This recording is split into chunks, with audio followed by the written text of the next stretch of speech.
in ENT, obstructive sleep apnea, because obstructive sleep apnea is part of sleep disordered breathing. There are so many other diseases which is classified under sleep disorder. Okay, sleep breathing disorder pun ada banyak. There are a lot of conditions that falls under sleep breathing disorders. But when we are talking about obstructive sleep apnea, basically we are talking about peripheral cause, peripheral obstruction in the upper airway, and there's some degree of mechanical obstruction involved. Hence, it should be jointly, if it's not fully managed by us ENT. Okay, it used to be managed exclusively by the respiratory physician. Okay, they are still managing it, but it is a common knowledge nowadays that obstructive sleep apnea ni, there are some degree of mechanical obstruction involved in it. So many of the physicians who used to manage this will refer to us also to deal with the mechanical side of obstruction. So hence, it is like we would like kata apa, to actively manage this thing, because I think this should belong to us lah. Okay, this should belong to us. So let's do an overview. Okay. So what's the features of obstructive sleep apnea basically?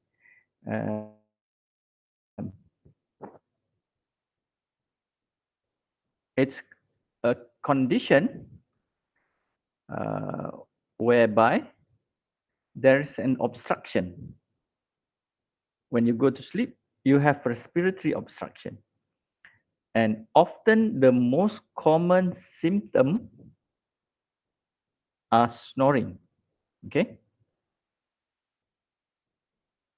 Snoring is the most common symptom, but it is not a mandatory symptom. In other words, if you are not a snorer, that doesn't exclude you from being diagnosed as having OSA. So it's not necessarily for you to have snoring as a symptom, because snoring is quite subjective. You wouldn't know that you are a snorer unless somebody who sleep with you, or who are in the vicinity, who sees you, who are there when you are sleeping, tells you that you are snoring.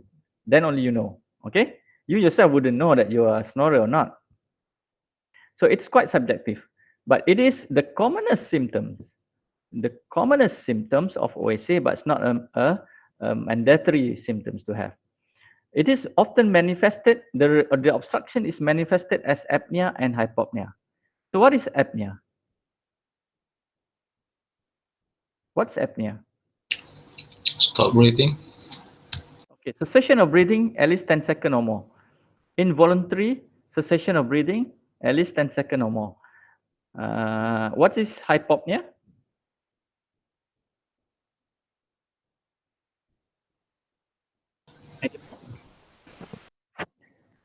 So whatever it is less than apnea, kan?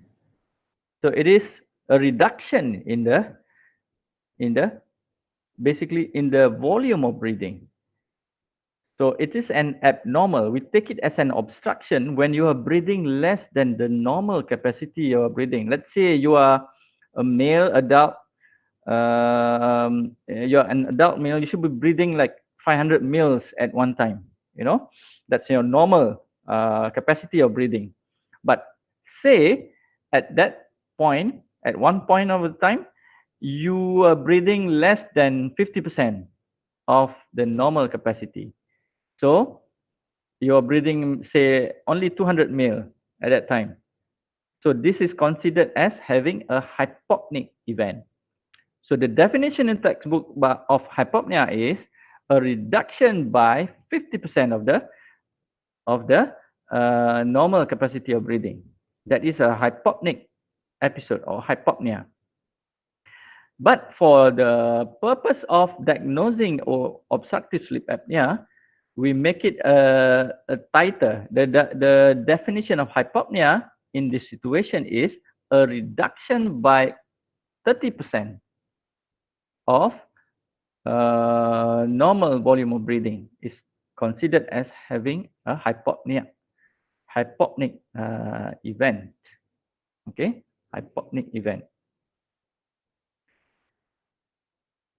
So that's the definition. You must know the definition to be able to understand the disease. Okay, because this definition is important for you when you come to diagnosing the disease. And often we are talking about the symptom of OSA. So symptom is basically the sequelae of what is happening to your body due to lacking of proper sleep at night.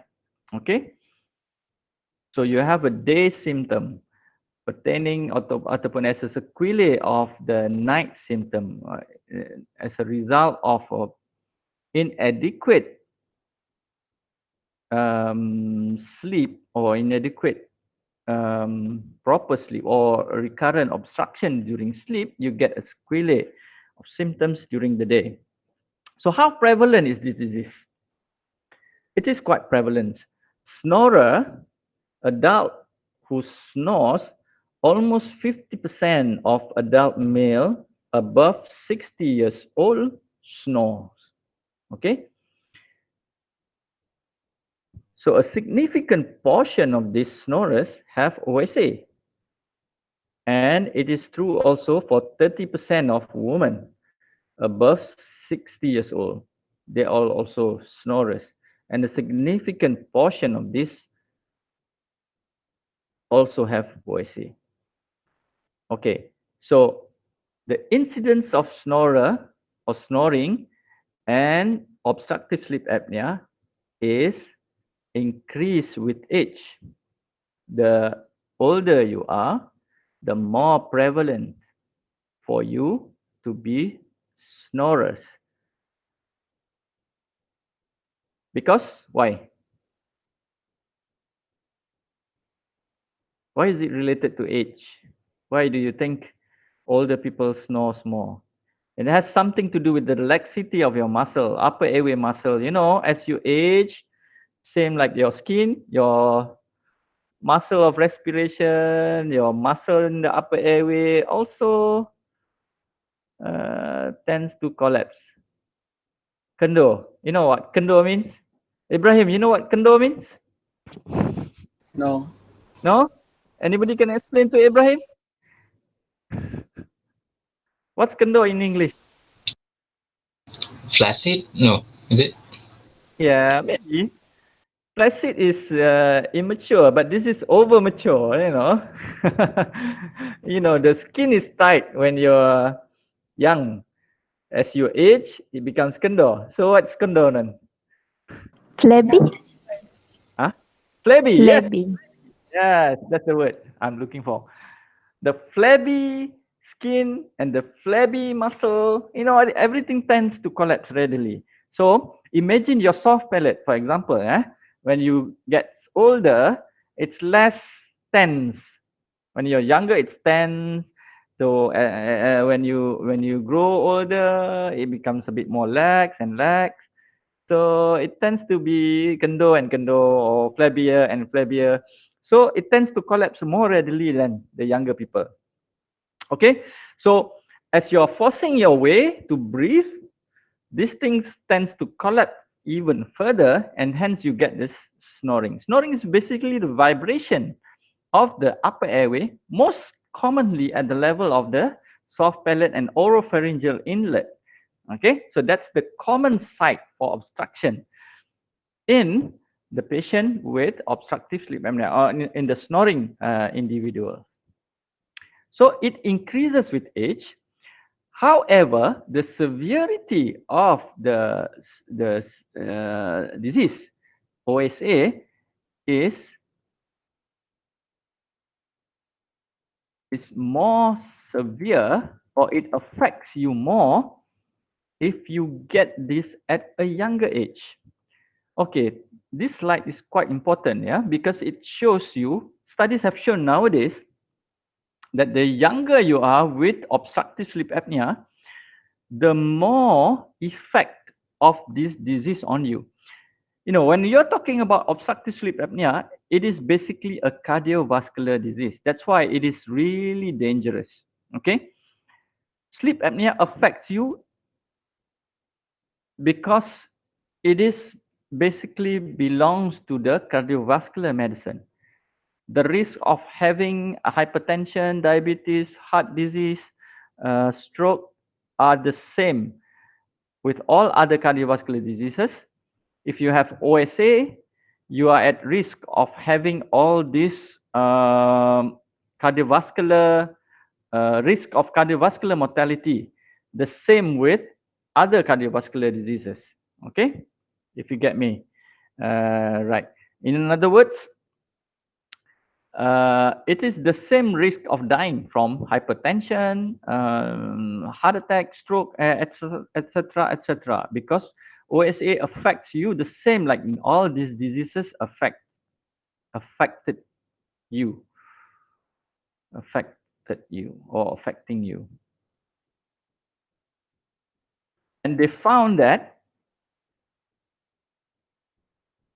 a dose response association is observed between OSA and young age.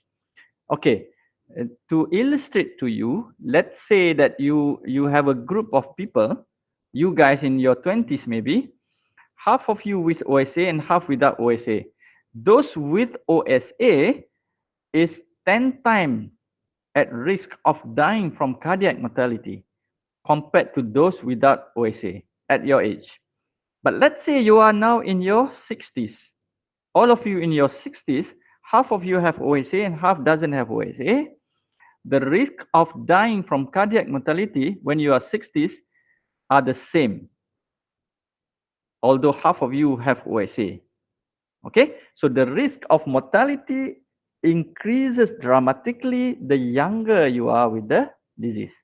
Okay, faham Understand? Ibrahim? Okay? Yes. Yeah, now I can see your face. And Aziz and Hazika, Irdina, and Atira. Atira, I cannot see her face. I can see her profile picture ke apa tu. Because it's been static for a while. Okay, now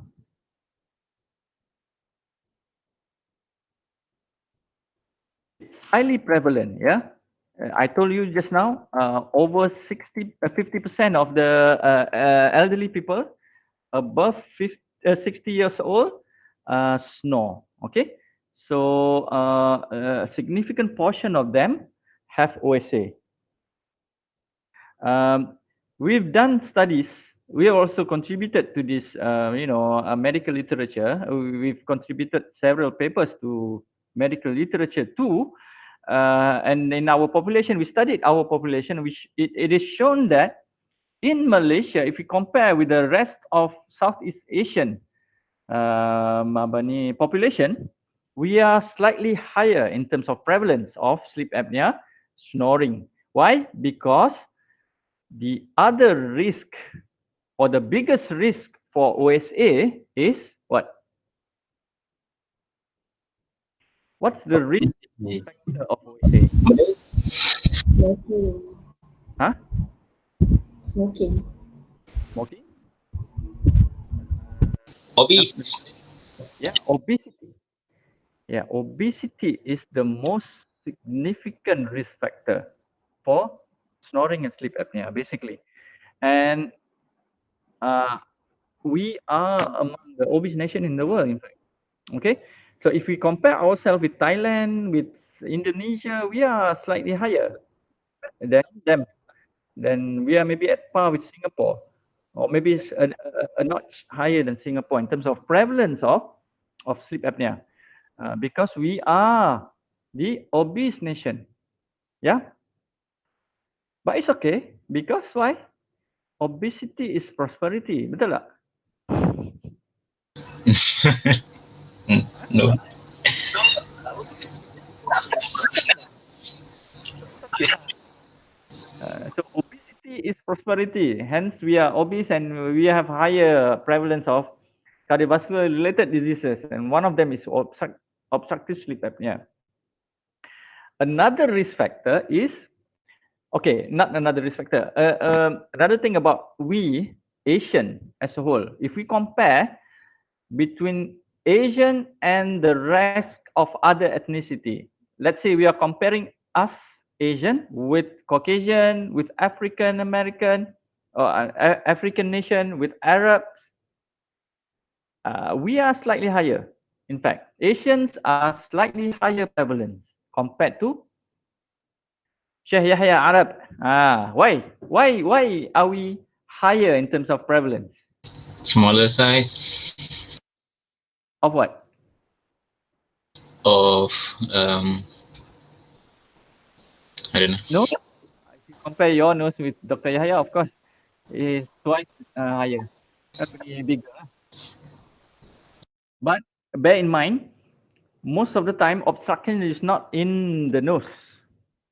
Yeah, nasal obstruction is only maybe significant only less than 5%. Yeah.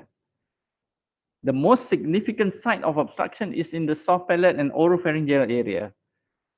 So it's not justified to say that the difference between us and Caucasian or Arab because of the nose itself. So it's not significant. But I agree that the reason why we Asians has a higher prevalence is that there are differences in our craniofacial morphology,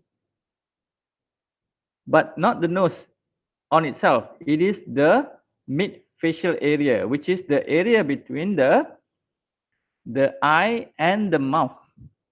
Okay, so basically that's where your pharynx is. Yeah, so the pharyngeal area in us Asians is slightly smaller. We tend to have a smaller mid facial area. By smaller mid facial region, our our pharynx is generally a bit more compressed. Hence, that is the site of obstructions, is significant site of obstruction that leads to a higher prevalence of obstructive sleep apnea in Asian as a whole. Okay, so basically we are dealing with a potentially dangerous, not potentially, memang betul-betul, it's truly dangerous diseases because of the risk of cardiac mortality. You know, when you're talking about obstructive sleep apnea, most people will think that the risk is you get sudden death when you were sleeping. Betul? Hence, you cakap mati masa tidur or you die when you sleep. You know, you can die when you sleep. But the truth is, only a less significant number of this patient with severe or OSA died during sleep. Even if they die during sleep also, the cause of death is not purely respiratory cause. It's often cardiac cause. They had a heart attack. They suffered from a cardiac event during sleep. So, the commonest cause of death is still cardiac related death.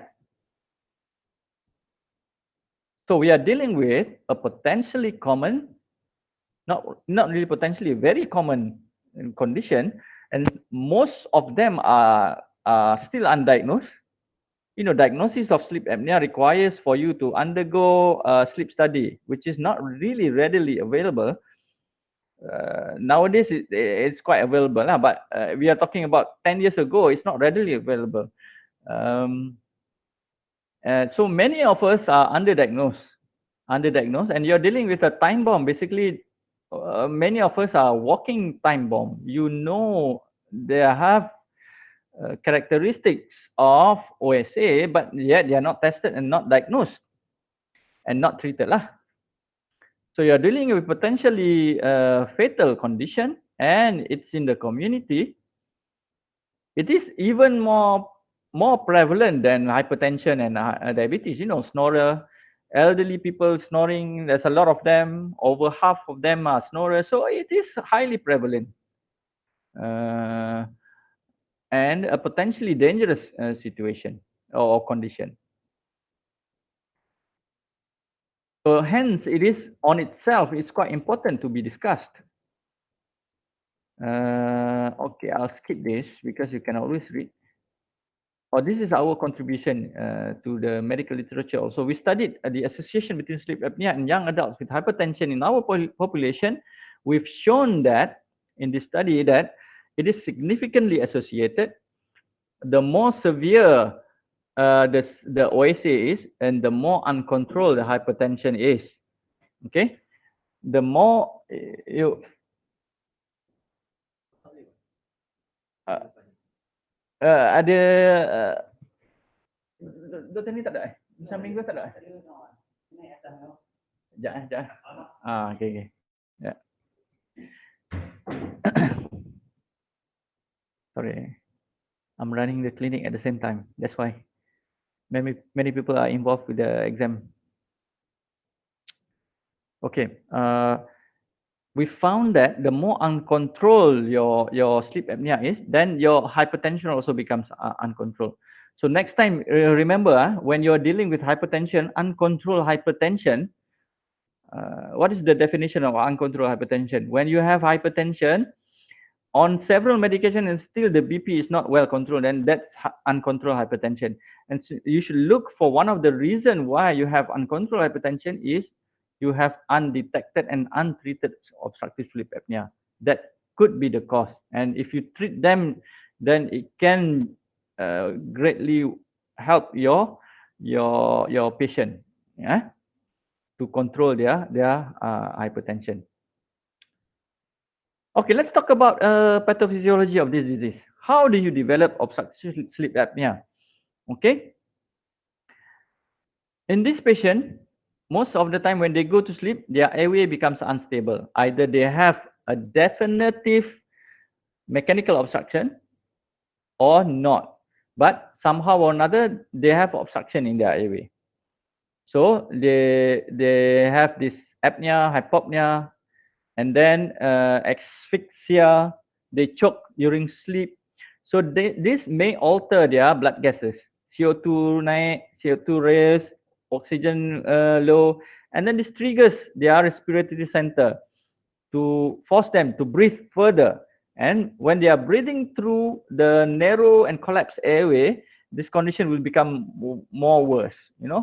With time, it becomes worse and worse and worse. So they get more frequent of the symptom, and they get more severe symptoms, and they get further lowering of their oxygen, increasing their carbon dioxide. They will intermittently disturbed the respiration. They will be alert ataupun tersedar. They choke and then they become aroused. As they become aroused, they sedar, they breathe normally, because this thing doesn't happen when they are not sleeping. Okay, when they are awake, they can breathe normally, but because they are still in the sleep mode, they will go back to sleep, and then the whole process will be repeated. So the severity is depending on how frequent the cycle repeated itself.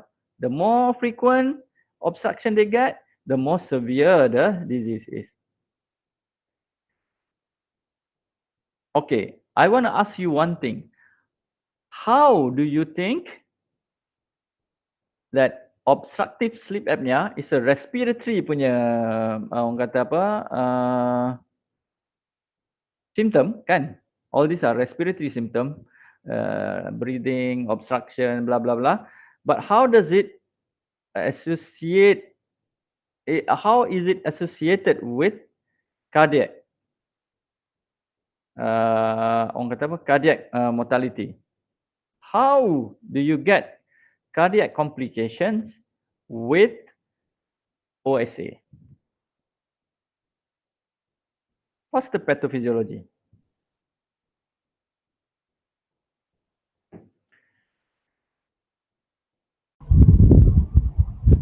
Maybe the heart wants to compensate by beating faster.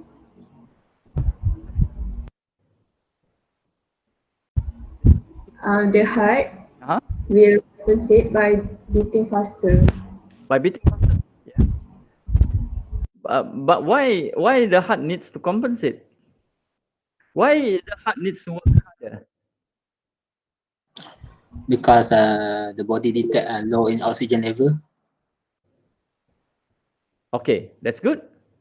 You are thinking along the line because when you are lacking sleep, lacking quality of sleep, your oxygen level in your body is low.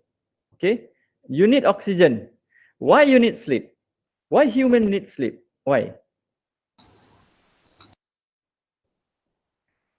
What do we do? Basically, the physical activity is at rest. You don't have any physical activity. You just rest yourself, okay? But at the same time, your heart is still beating, right? So because you need oxygen, the whole peripheral cell needs oxygen. Why? To clear up all the metabolic product of metabolism. You know, you have been active during the day. You accumulated a lot of toxic waste, so-called, in your blood. This thing needs to be cleared, and there's a physiology behind it. I mean, that's why we need sleep. We need a period. Human need a period whereby they need to rest themselves and to clear off these toxic metabolites. And by getting a good sleep, your body gets this oxygen. Oxygen is being distributed well to your body, and it helps to clear out all these toxic products, toxic free radicals, and blah blah. So many things you accumulated during your active life during the day. You need a period of rest to be able to clear them. Okay. Unfortunately, if you have OSA, you don't have this.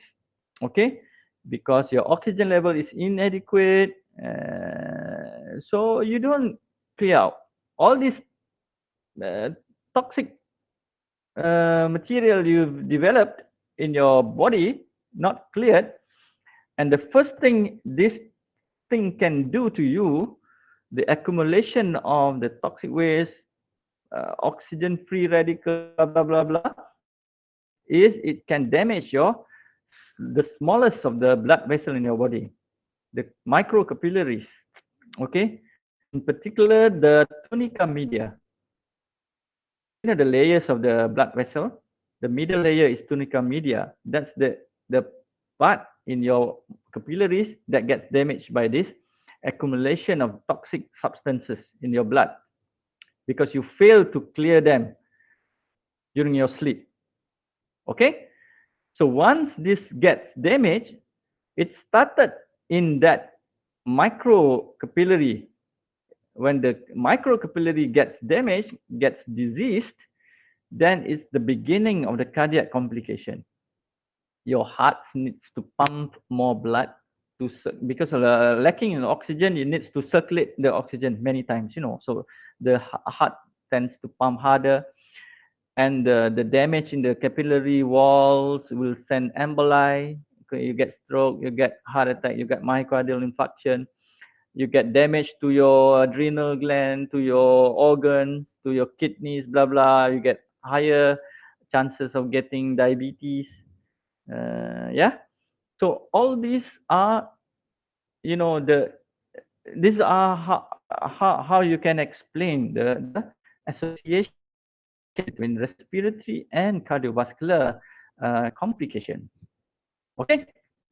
Now move on to management. Okay. So any questions on the basic apa nama ni, overview of the obstructive sleep apnea? So basically, you have a condition whereby you go to sleep, you have respiratory obstruction, and the most frequent respiratory obstruction we observe is apnea and hypopnea. So when you have significant of number of obstruction, you get problem. You don't have enough rest. You get a sequelae of this. You get to develop cardiovascular complication. Okay, what else you get to develop? You get to develop daytime symptoms. Okay, so this is what you look for in the history. In the history, patient usually presented to you with daytime symptom and night symptom. Night symptom you usually ask the accompanying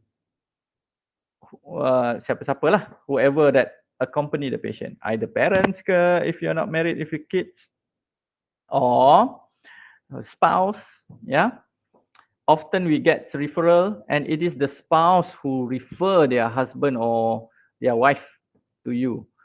The patient themselves doesn't really care sometimes. Can I don't have problem with her. My wife forced me to come and see you because they apparently think that I stop breathing sometimes during sleep.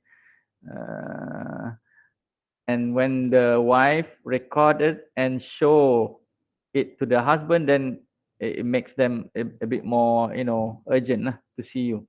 Sometimes these people, they snore and then suddenly they stop breathing. They choke and they stop for a while. Sometimes the wife said, oh, I thought he is dead already. I need to shake him to wake him up, sometimes because, motionless, no breathing for a while. Okay, so that's the night symptom. Night symptom, you ask about snoring, you ask about choking during sleep, you ask about sleep and awake cycle. We call it sleep fragmentation. I mean, they often complaining that they frequently awake or they choke and they were, aroused. Bangun, oh, sedar, and tidur balik. Some of them quite funny, because they sometimes bangun, cakap, and then to the wife, and then in the morning they don't even remember that they were doing it, as if yeah, some of them are really orang kata apa, in it. This is quite severe because you are basically still sleeping at that time. Although you are talking and you are walking, sometimes you go to toilet, you don't remember it because you are still in the sleep mode. Okay, so that's the night symptom.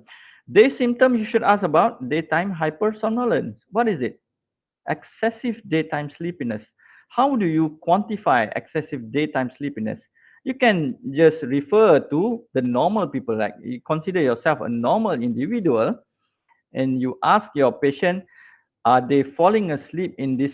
You give scenarios like when you are maybe waiting for the buses at the bus stop, you're queuing for food at McDonald's ke apa ke, tengah-tengah abang diri tu tiba-tiba boleh tertidur. Or when you're talking to somebody, you boleh tidur. I've seen this kind of severe punya punya scenario whereby you talking to your patient, we call it narcolepsy. Narcolepsy. They are so sleepy that you need to practically every 1 minute you need to practically raise your voice so that they are awake. Okay. Or when they are driving, so common people, they are driving at the stop at the traffic light, and they can fall asleep. Okay, so you give scenarios to assess the severity of excessive daytime sleepiness. Early morning headache is the common symptom. Even normal individual also, if you don't have enough sleep, if you don't believe me, kan, tonight try pergi tidur pukul 3 pagi, bangun pukul 5 kan. So the next day you'll wake up with that kind of feeling. So that's the early morning headache you have. Like as if this patient have it every morning.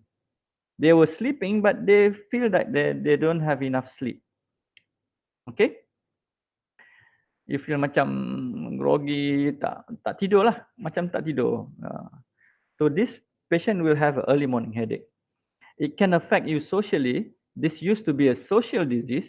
It's highly associated with depression, manic. What else? It's a lot of psychiatric association to it. Personality changes, marriage problem. Yeah, you can imagine, kan? It can affect your job performances. It can affect your academic performances if you're a student. Yeah. Um, in pediatric patient, we've seen this to be associated with poor performance academically. Sometimes it's associated with psychiatric disturbances like manic hyperactive disorder, blah blah. So it's so many uh, social issues associated with it. So you have to spend more time asking about how much socially this disease has affected your patient. Okay. Okay, one thing to ask is sleep hygiene. What is sleep hygiene? The habits that the patients or any individuals do before they sleep. Not just before the sleep, the habit towards Co- sleeping. Yeah, habits before Deep, sleep. Yeah, like are you brush your brushing your teeth. teeth? You take a shower ke apa ke? Then that's a normal hygiene. Okay, we are talking about, are they getting enough number of hours of sleeping? Do they sleep regularly at the same time? So that's hygienic sleep. Anything uh, apa nama ni, different than that is not hygienic. Let's say you don't sleep properly at the normal sleeping hours. Katakan hari ni you tidur pukul 11, bangun pukul 5. Besok you tidur pukul 3, bangun pukul 4. Sejam je tidur, tak cukup. And then the next day you sleep from 8 until 8 the other day. So that's not hygienic, because hygienic sleep should be regular, good enough number of hours. So should be sleeping at the same comfortable bed that you are used to. Not really necessarily the bed has to be first class punya katil, kan? Yeah, anything that you is comfortable enough for you that you are used to. Okay.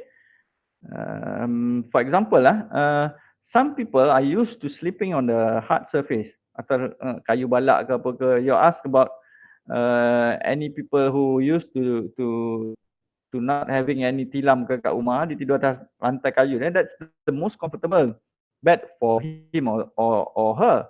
If you give them dreamland yang tebal 10 inci ke, they cannot sleep on that. Kan? To them that's not, it's not, I'm not used to this. And so regular comfortable bed that you used to is hygienic sleep. Good number of hours. How many hours should we get? 5 to 7 hours maybe, or 4 to 7 hours. 4 is the least lah. 5 to 7 hours is the optimum time for us adult, and longer in children. um, the bed should be used for sleeping only, unlike most of you student, kan, makan atas katil, masak Maggi atas katil, main game atas katil, study atas katil, semua benda atas katil. So katil is not exclusive to sleeping. It's for everything else. So that's not hygienic. Okay. So a hygienic sleep, when you're ready to sleep, you go to the bed and sleep. Okay. You don't do anything else other than sleeping. So that's hygienic. You shouldn't be doing strenuous activities like many of us exercise at night before go to sleep. That's not hygienic. Okay. It helps you to sleep sometimes. Those who are used to doing it feels that they help them to sleep, but it's not really healthy for your body also, to be exercising. But now we don't have enough time to exercise during the day, so it shouldn't be a normal practice, but it is a practice for many of us, and sadly it's not hygienic. Okay, so that's sleep hygiene. Why you need to know this? Because sometimes the problem the patient have is not really obstructive sleep apnea, but it's not hygienic sleep. Now, if they are advised for a proper hygiene practice, then they don't suffer from this daytime symptom. Okay, so you know that that is not really related to their sleep apnea pun. All right. Okay, let's move on. What else?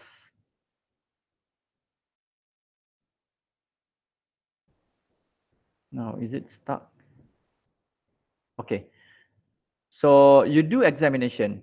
After history taking, you do examination, you measure the BMI, you measure the neck circumferences because obesity is important for you to measure.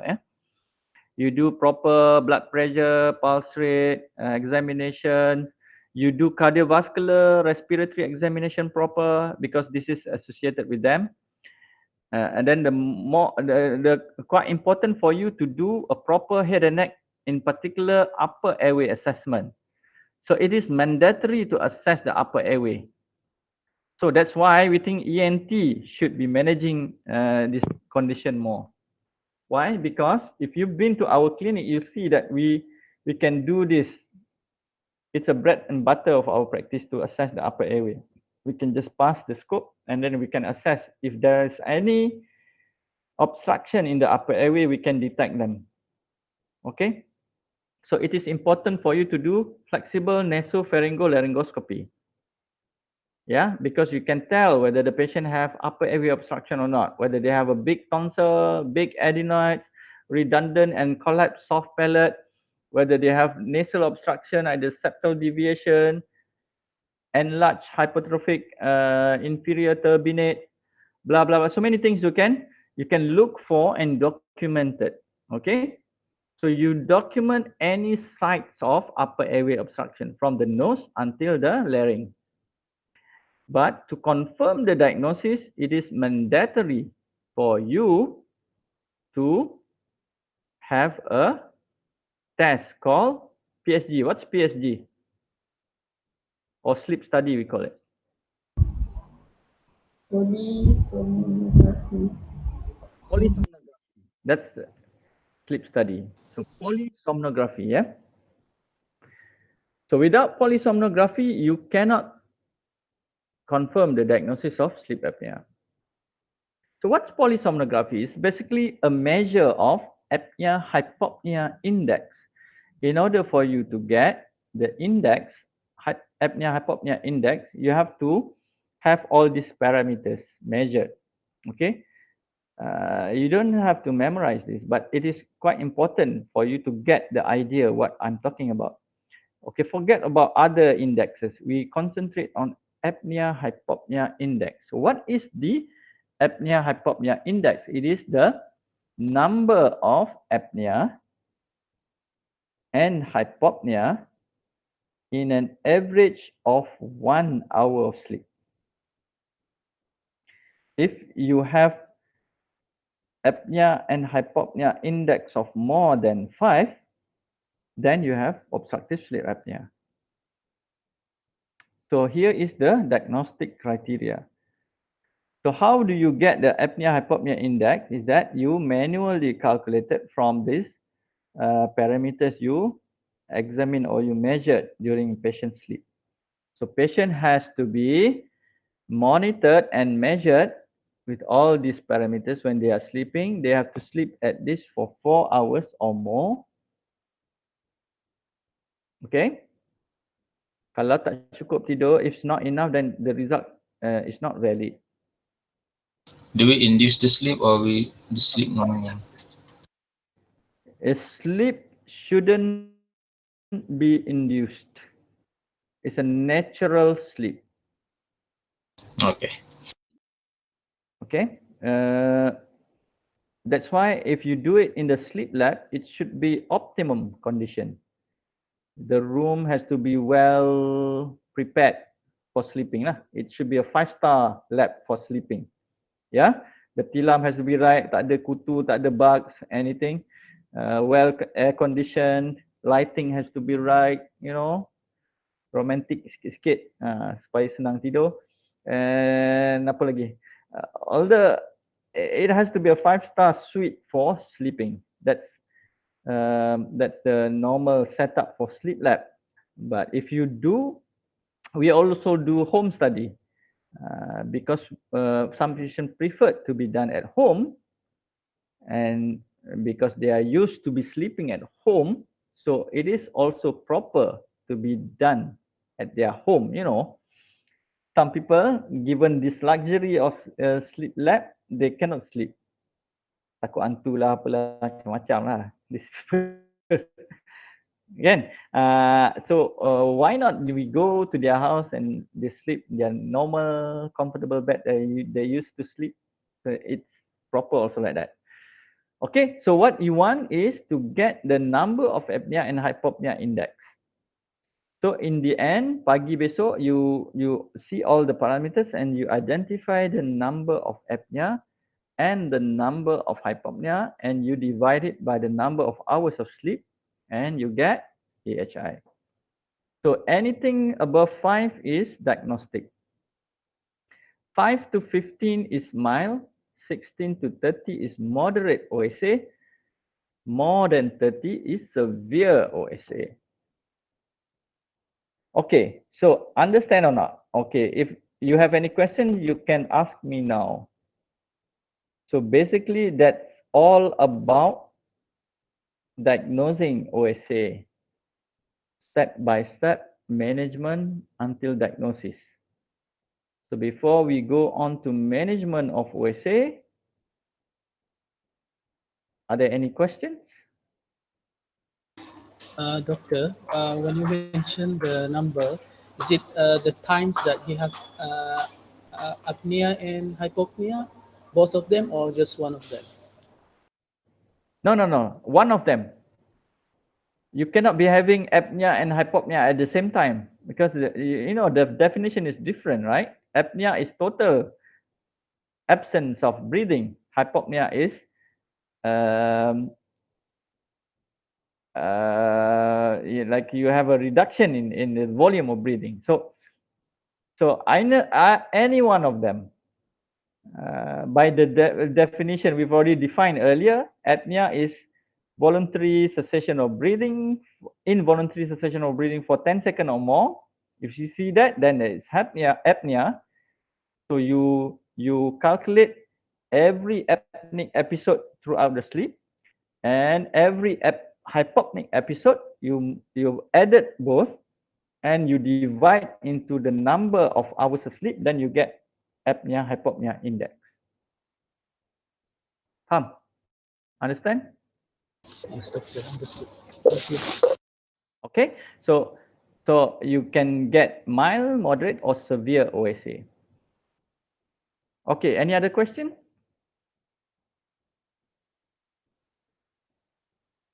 Okay, now we move on to management. So when it comes to management of obstructive sleep apnea,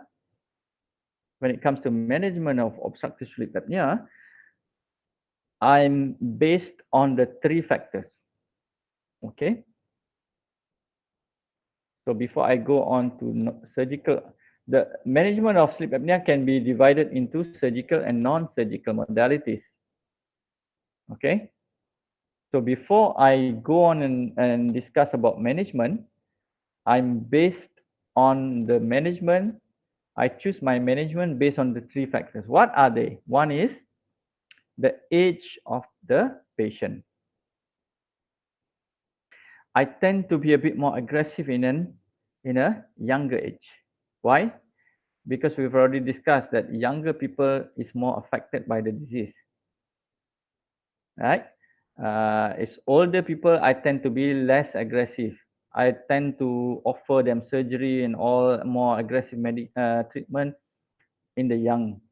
But elderly, if there is no point of doing surgery, then I'll let them not to have surgery because they are at risk of having, to go under general anesthesia. Some of them are a bit more, not kata apa, optimized to go for GA. So a lot of what you call it, harm than good. Okay, but for younger people, then that I tend to be a bit more aggressive. Secondly is the findings from my upper airway assessment, my endoscope just now. If there is point of obstruction observed, then I would go for surgery. If there's none, then I wouldn't go for surgery. Third is the severity. Of course, based on the AHI just now, if it is more severe, then I tend to be a bit more aggressive. So let's talk about the modalities. of treatment. Non-surgical modalities.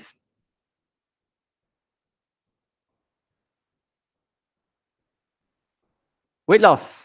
It's important for you to have weight loss regime because sometimes this is the only treatment that you require. And this is the hardest treatment to offer to your patient. And the hardest thing to do is to lose weight, basically. If it is easy to lose weight, then you wouldn't have all this slimming center, blah, blah, blah. And people make fortune from this, trying to get people to lose weight. But most often it has to come from you yourself. Yeah. So weight loss. Sometimes some people with mild OSA, this is the only thing that they need to lose their weight. And then that's the only treatment that they need. Okay, practice sleep hygiene. Sometimes those patients, it can improve your sleep quality when you practice sleep hygiene. Pharmacotherapy. When do you start pharmacotherapy? There are some conditions that worsen your sleep. For example, if you're asthmatic, if you have rhinitis, if you have reflux diseases, this can interfere with your sleep, and these conditions should be treated medically. Okay, so that's when you offer them pharmacotherapy. Okay, continuous positive airway pressure machine, CPAP machine. You've heard of CPAP? Yes. Yeah. Okay, so it's the gold standard treatment of choice for OSA. Basically, what CPAP does is it offers you a positive ventilation. When the machine detects that you are not breathing or you are breathing less than your normal capacity in hypopneic patient, it will assist you by giving you positive pressured air.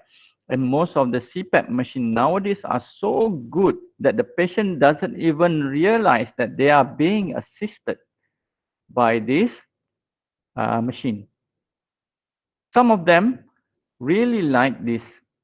Those who are suitable to use that, they will bring this CPAP machine everywhere they go. Yes.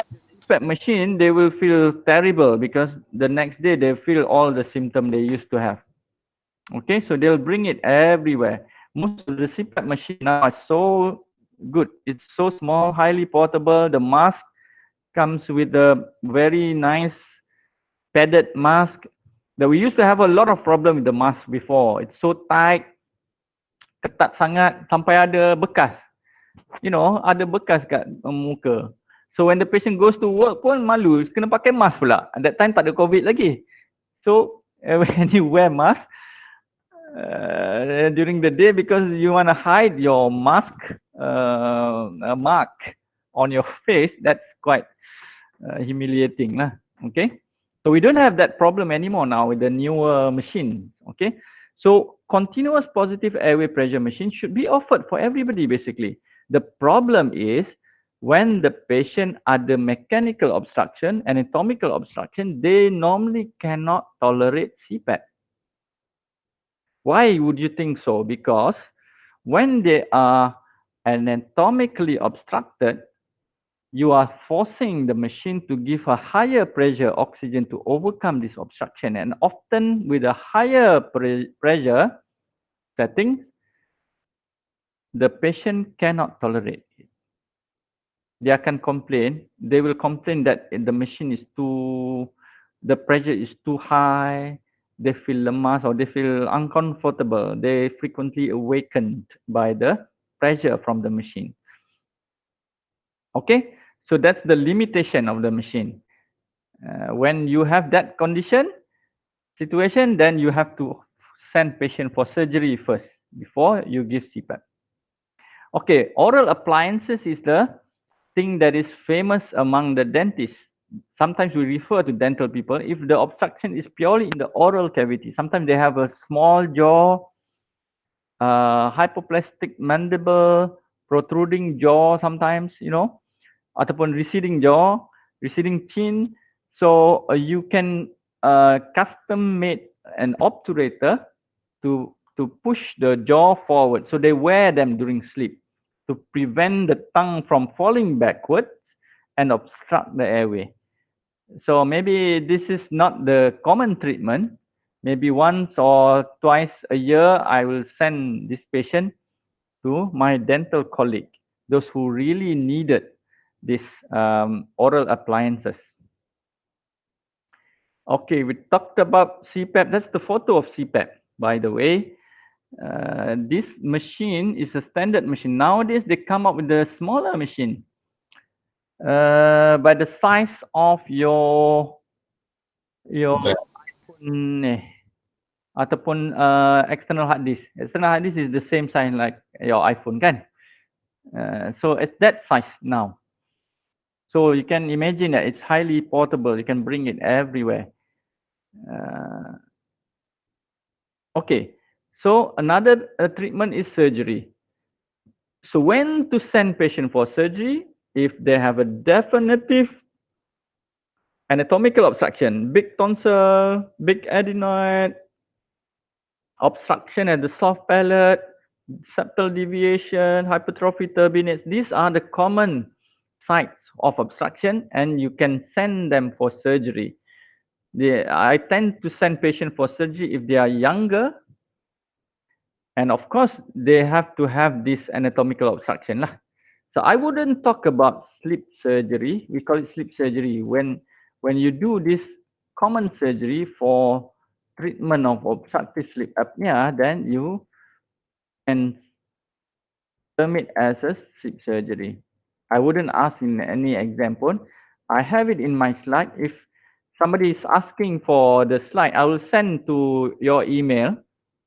Somebody send me email just now. Maybe I'll send the slides to her.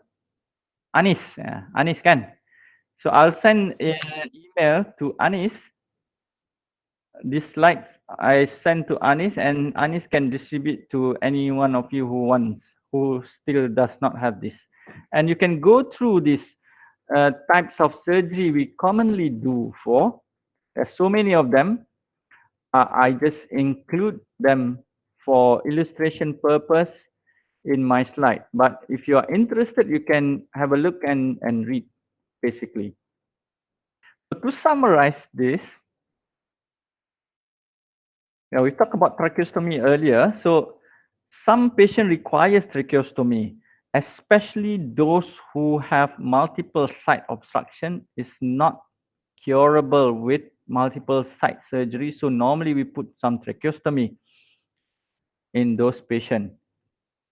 But it shouldn't be the first line management, yeah.